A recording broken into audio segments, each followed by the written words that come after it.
Ouais, ouais, ouais, ouais, va falloir mimer le stream. Périphérique.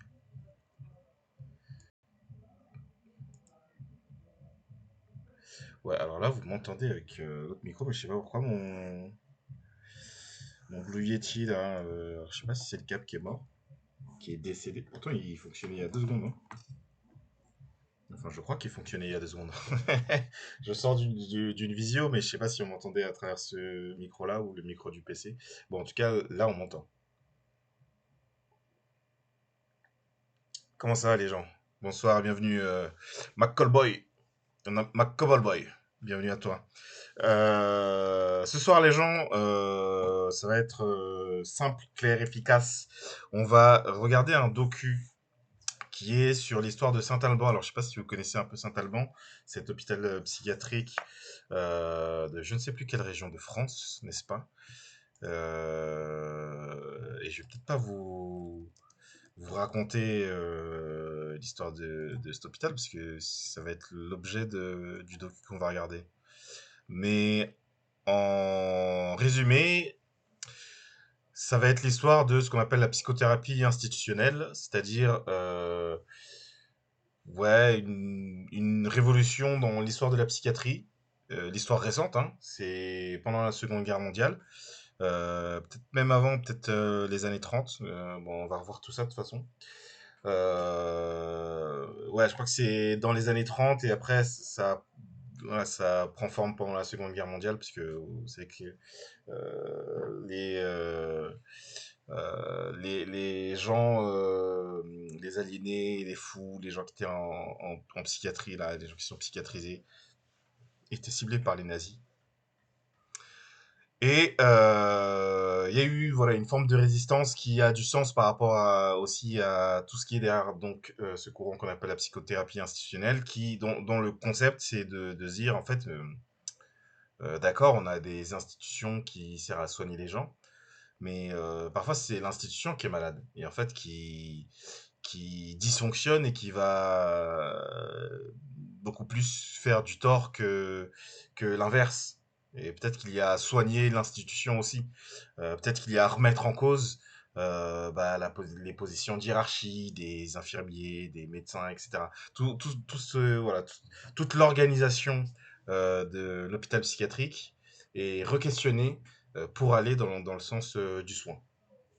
Et sans plus attendre, on va se lancer ça. Alors, juste, ouais, pour info, je viens de dire on va lancer, en fait, je pars sur autre chose. Pour info, ce docu a été réalisé par une femme que j'ai croisée à une autre projection d'un film, du film de Miyama sur son amie qui, elle, a un trouble de schizophrénie. Et en fait, Miyama fait un documentaire sur elle de manière générale. Alors, elle avec sa maladie, mais sur elle de manière générale.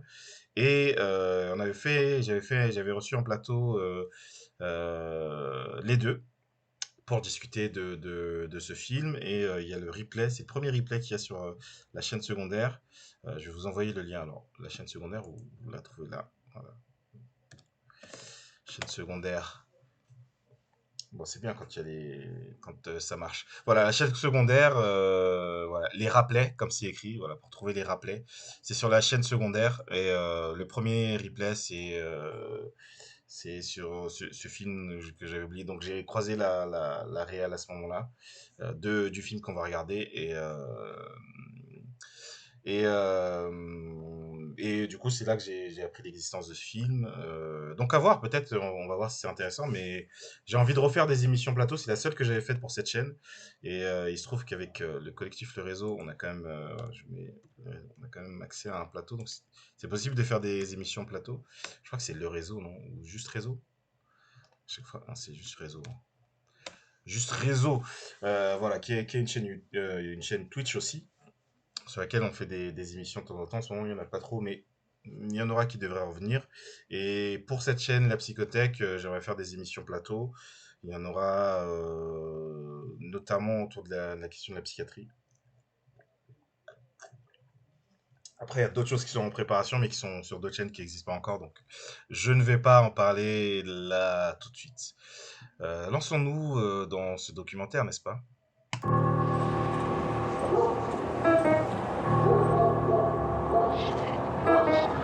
Faut un cinéaste, ma gueule, pour kiffer cette merde.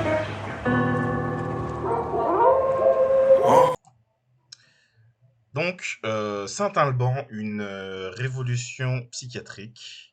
J'ai jamais vu ce film, je sais pas à quoi m'attendre. J'ai expliqué dans la promotion, ça a parlé marxisme, nazisme, psychanalyse, parce que je sais que c'est l'histoire de cet hôpital, mais j'en sais rien hein, si ça va appuyer là-dessus ou pas.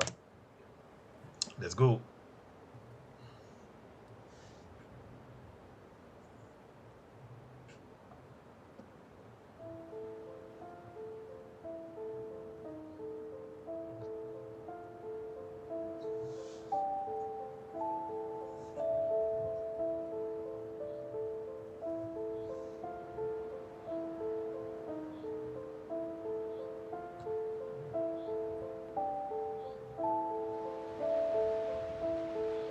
Il y a longtemps, Oui. aux confins de la Lozère, dans un vieil hôpital Ah, c'est en psychiatrique, Lozère.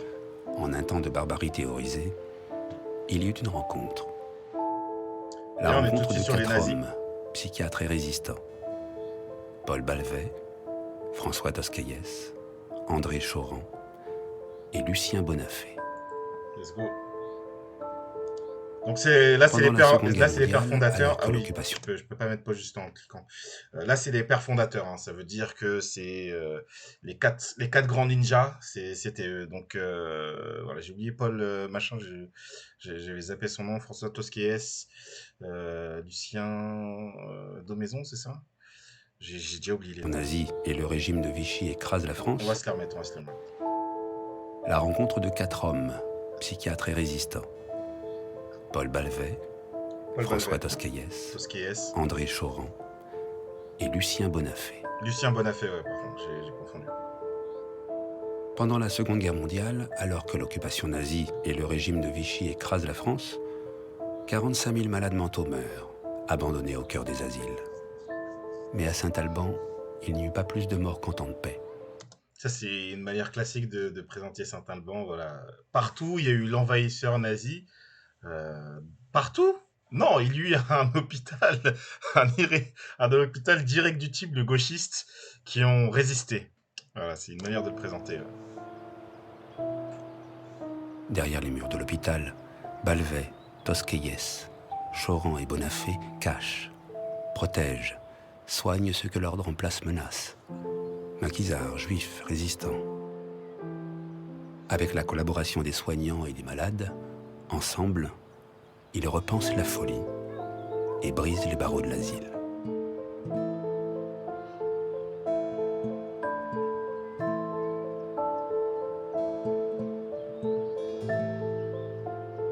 Ce film est l'histoire de la genèse d'une pensée mise en acte qui restitue à chacun son humanité pleine et entière. Il est aussi celle des hommes qui l'ont faite. Ouais, j'espère que ce sera un peu celle des hommes qui l'ont faite parce que là, on commence dans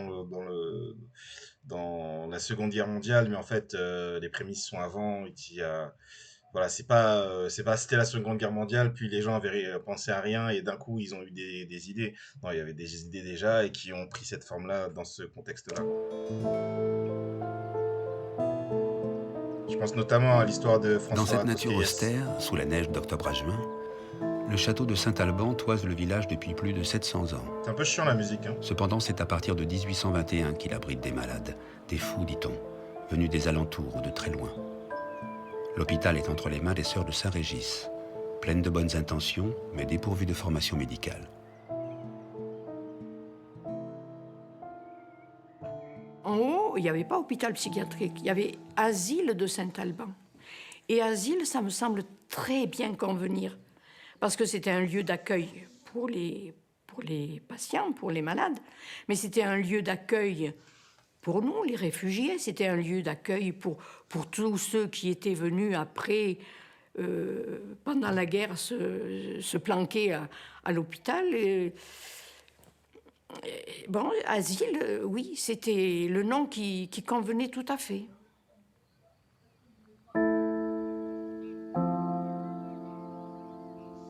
En 1936, Paul Balvet prend la direction de l'hôpital.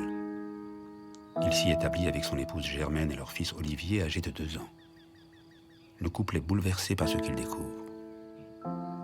C'était le Moyen-Âge, et le village était un pauvre village, quoi, où il n'y avait presque rien, et où les gens vivaient avec une vache, un tas de gosses, et puis l'homme qui faisait 12 heures à l'hôpital. Il y avait 2 équipes de 12 heures. Ce n'étaient pas des infirmiers, c'était des gardiens. Ils venaient avec une musette. Et ils emportaient dans leur musette pour leur famille ce que les malades laissaient. Ça aussi, c'est une manière. C'est comme ça qu'on raconte aussi l'histoire de Philippe Pinel dont je parle dans Mairie des Fous. N'hésitez pas à aller jeter un œil à la chaîne YouTube. Voilà, où je fais l'histoire de l'histoire de la folie, l'histoire de la psychologie en particulier. C'est de dire, voilà, il a vu une situation où les gens étaient mélangés, ça n'allait pas, et lui, voilà, il a eu l'idée lumineuse de dire, bon, on va séparer tout ça, voilà, il a séparé les fous des voyous, voilà, des gens qui n'avaient rien à faire ensemble, en gros. Voilà, l'idée qu'il n'y a pas à enfermer comme on enferme en prison, mais qu'il y a à soigner. Il a libéré les fous de leurs chaînes, etc. Il y a un peu de ça dans le récit là. Ah là là, il a vu tous ces pauvres. Paul Balvet amplifie les réformes de son prédécesseur, Agnès Masson. La psychiatre a ouvert la voie avec l'accueil d'enfants au Villaret, la ferme dont dépend l'asile. Elle amorce l'installation de l'eau courante, de l'électricité et du chauffage pour les quelques 500 malades prostrés sur des paillasses. En 1989, Balvet se souvient. La sciure de bois, vous en mettez pour votre chat. Ben, il y en avait partout dans la salle de joie parce que les gens pouvaient chier, pisser, faire des ce qu'ils voulaient là-dedans. Il n'y avait qu'un coup de balai à donner. Porté par l'élan du Front populaire, Balvet veut aller plus loin. Profondément humaniste et fervent catholique, ce jeune psychiatre de 28 ans engage le processus d'humanisation de l'hôpital. Il fait détacher les malades, instaure le vouvoiement, et avec sa femme, Germaine, étudiante en médecine, expérimente d'autres formes de soins. La Seconde Guerre mondiale éclate. Saint-Alban, malgré son isolement, est touché par ce séisme. Paul Balvet est le seul médecin en place. En 1939, mon père s'est présenté à la préfecture pour être engagé, comme tout le monde, et que le préfet lui a donné l'ordre de rester et à l'hôpital et en tant que médecin du canton. Des malades évacués des asiles du nord de la France affluent vers la zone sud. Balvet a besoin d'un médecin. Seul avec Germaine, impossible de soigner les malades de l'hôpital et ceux du canton. Or, il sait que près d'un demi-million de réfugiés espagnols ont fui la répression de la dictature franquiste victorieuse. Il sait que ces hommes, ces femmes et ces enfants ont franchi les Pyrénées. Oui, là, c'est plus intéressant. En fait, je trouve qu'il y a un angle qui va vachement individualiser. Alors, ils vont quand même raconter, par exemple, qui était la prédécesseur, qu'est-ce qu'elle avait déjà fait. Donc, il n'est pas arrivé sur un terrain vierge ou sur un truc où c'était le bazar et lui il a tout arrangé. En fait, voilà, il y a un contexte aux choses. Les choses vont, on va dire, lentement. En février 1939. Depuis, ils survivent dans des camps de concentration aux conditions d'accueil telles qu'en 3 mois, 16 000 en sont morts. Balvet le sait-il? Sans doute pas. Il espère trouver un psychiatre parmi les réfugiés. Il s'adresse alors au préfet de Lozère qui réplique. Parmi les rouges, il n'y a que des criminels vrais ou en puissance. En tout cas, jamais de psychiatre. Il a failli dire c'est des terroristes. Ami et camarade d'études de Balvet, lui parle du docteur Tosquelles.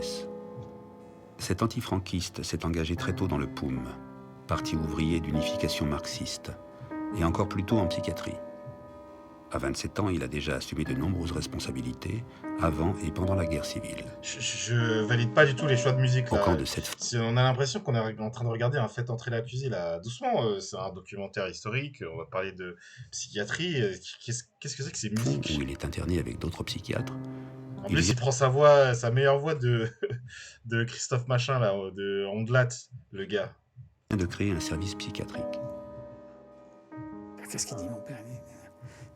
Quand il a ouvert la communauté thérapeutique à Almodóvar del Campo, nommé là par le gouvernement, non, par l'armée républicaine espagnole, dominée par les communistes d'ailleurs, qui à ce moment-là avait renoncé, peut-être provisoirement, à le liquider en tant que poumiste.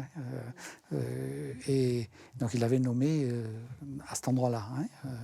Et il disait qu'il avait, comme soignant, il avait engagé des gens normaux. J'ai choisi des avocats qui avaient peur de faire la guerre, mais qui n'avaient jamais traité un fou, des peintres, des hommes de lettres, des curés, des putains, sérieusement. Ce qui arrive là, c'est physique ou j'ai pu menacer c'est lui qui parle comme ça? des maisons fermées, qui étaient interdites, mais enfin, qui continuaient à marcher, comme partout. J'ai dit, vous ferez fermer, Ça a l'air à physique. exception que si vous restez en rapport avec nous, est-ce que vous n'aurez pas 3 ou 4 putains qui connaissent les hommes bien, quoi, et qui pourraient venir préférer se convertir en infirmière, à condition de ne pas coucher avec la malade. Et alors, ce qui est drôle, c'est qu'il utilise les mêmes mots, pas les prostituées, mais Non, il n'utilise pas les prostituées. son non. expérience à Sept-Fonds, dans le camp de concentration de Sept-Fonds. Et mon père avait monté là un service de psychiatrie, quoi, qui était, paraît-il, là, une porte dans le camp et une porte dehors du camp. On voit ce que ça permet de faire, quoi, Et c'est de là dont il est parti pour aller à Saint-Alban. Le 7 décembre 1939, Balvey écrit à François Tosquelles.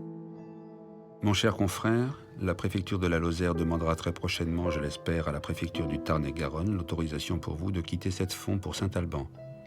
J'ai pu obtenir que vous soit versé mensuellement un traitement de 700 francs sur lequel sera déduit le montant de la nourriture. Vous seriez logé naturellement à l'hôpital. J'aimerais pouvoir faire mieux, mais j'espère que cela pourra pour l'instant vous convenir. Donc d'accord, dès que vous aurez l'autorisation, venez. Donc d'accord. Ça, ouf. Le 6 Donc, janvier d'accord, 1940, François Tosquelles arrive à Saint-Alban. Le jeune psychiatre a rapporté de Catalogne la thèse de Lacan, des textes de Rorschach et d'Hermann Simon, fondateur de la sociothérapie en Allemagne, ainsi que ses comptes rendus médicaux du front de la guerre civile à Almodóvar del Campo. Tosquelles, il arrive avec des valises. Il n'arrive pas qu'avec Hermann Simon. Ça aussi, c'est le classique de cette narration. Et même, ce que j'ai entendu comme narration, c'est plutôt... il arrive avec... il arrive dans ces camps de réfugiés là, qui viennent d'être décrits, avec deux bouquins, Lacan et Marx. Voilà, c'est une manière de symboliser sur quoi va reposer derrière la psychothérapie institutionnelle. D'un côté, et la thèse de Lacan. Il arrive avec une expérience. Tosquelles, il arrive avec des valises. Il n'arrive pas qu'avec Hermann Simon, d'un côté, et la thèse de Lacan. Il arrive avec une expérience.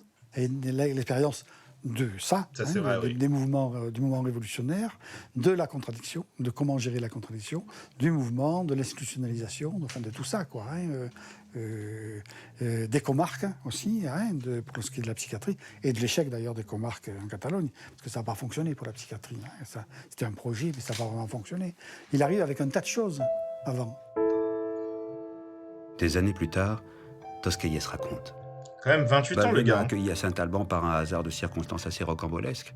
J'ai trouvé un homme à la fois soucieux et ouvert, préoccupé de transformer la connerie visible de l'hôpital qui avait 600 malades. Il m'a dit, qu'est-ce que vous pouvez faire? Alors moi, je dis, il faut que je connaisse les vaches et les vachiers. Il faut que je vois l'entourage humain.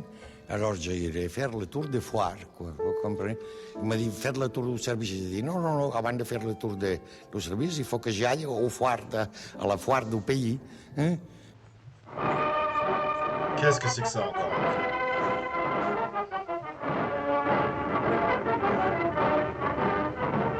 22 juin 1941.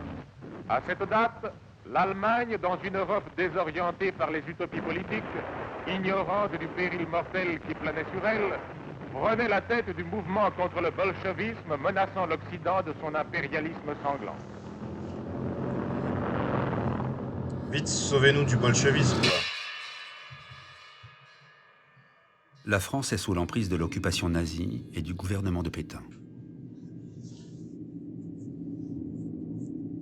Paul Balvet, qui était resté fidèle au maréchal, Je suis pas convaincu de la manière d'introduire le sujet, là, que ce soit l'archive ou ce document-là. Je suis pas du tout progressivement convaincu. confronté à la collaboration et à ses lois racistes. Il prend alors conscience de la réalité vichiste. Marie Bonafé a retrouvé un livre de cette époque. Tu te rappelles, je m'appelle Youpi. Ma grand-mère était à Marseille et quand les lois se sont durcies à Marseille, elle est venue à Saint-Alban et elle a été cachée à Serverette. Mais il y avait vraiment des choses, c'était une chape de silence complète, hein, complète. Balvet. Je me suis posé la question. Est-ce que tu serais pas un con? C'est ce qu'on appelle se remettre en cause. C'est plus noble de dire comme ça. D'accord. Mais qu'est-ce que c'est que ce Pétain? Qu'est-ce qu'il nous raconte? Ça me semble bien un peu de l'antisémitisme. C'est pas ouais, énorme ouais, de je dire pense un peu. Maintenant, ça ne fait aucun doute pour personne, mais en ce temps-là...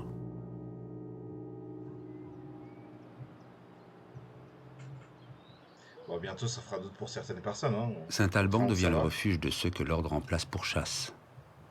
Parmi eux, des médecins qui, par prudence, et avec la complicité de Balvet, simulent la paranoïa. Annette, j'ai souvenir de son prénom, et qu'est-ce qu'elle faisait là, et pourquoi elle était là. Mes parents m'en ont jamais parlé, sinon que je sais qu'à cette époque, ses parents juifs, elle s'appelait Lévi, ont été déportés. C'étaient de grands amis de mes parents et sont morts à Auschwitz.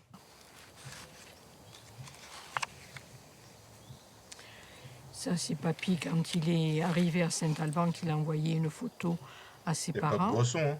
Donc, elle est datée, Saint-Alban 1940, et puis Almeus Barles, donc il est en catalan, là.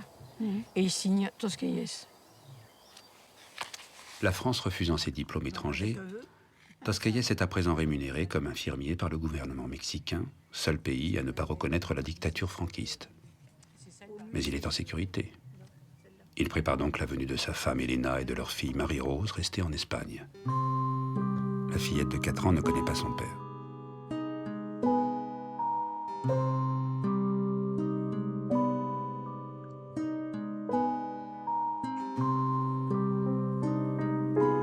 Donc là, on nous présente le premier...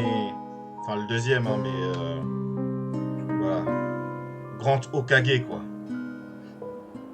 On entendait les malades crier à l'hôpital.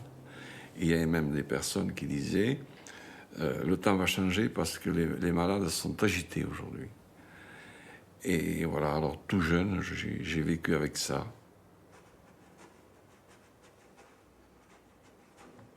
Avec Tosquelles apparaît bien sûr une psychiatrie scientifique, moi, que j'ignorais, qu'on m'avait pas appris, parce que ça s'apprenait pas en langue française. Ça s'apprenait en espagnol ou en allemand. Moi, on m'avait appris, il faut qu'il n'y ait pas de crime, pas de grossesse et pas d'évasion. C'est tout ce qu'on m'a appris, moi. Voilà, donc c'est... Dans le prolongement de son expérience sur le front de la guerre civile... C'est intéressant, ça. Fallait développer, je pense. Sur l'état de la psychiatrie à l'époque et comment c'est... je dirais une politique alisilaire, comment c'est de l'enfermement, quoi. Espagnol et au camp de Sept-Fonds, Tosquelles entreprend de former les gardiens au métier d'infirmier. On dit toujours que ça a commencé à Saint-Alban. Mais non, ça n'a pas commencé à Saint-Alban. Des choses se sont systématisées à Saint-Alban. Je crois que ce n'est pas la même chose. Et se sont transformées. Je trouve qu'il en parle très bien, lui. La rencontre avec Bellevue. Enfin, je ne sais pas, toutes les rencontres ont été importantes. Là, mais je crois que Toscanel est arrivé avec un tas de choses avant, dont la guerre civile, dans l'idée de la guerre civile, dans l'idée que l'être humain n'est pas unifié, il n'est pas qu'une chose, il est le lieu d'une contradiction. Et ça, je trouve que c'est vachement important. Parallèlement, il accélère avec Paul et Germaine Balvet le processus d'humanisation de l'asile. Les malades sont appelés par leur nom, conservent leurs vêtements personnels et leurs alliances. Chacun bénéficie d'un espace minimum. Donc vous voyez comment, déjà de base, on est dans un processus de désindividuation, j'allais dire de désintégration, pour rappeler ce film de Philippe Faucon, je crois. Parce qu'avant, ce n'était pas le cas. C'est ça que ça veut dire. Et c'est ça qui est intéressant, c'est ce que produit l'institution de base.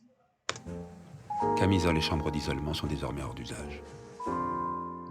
Et puis, il y avait un service d'enfants. Alors ça, c'était affreux.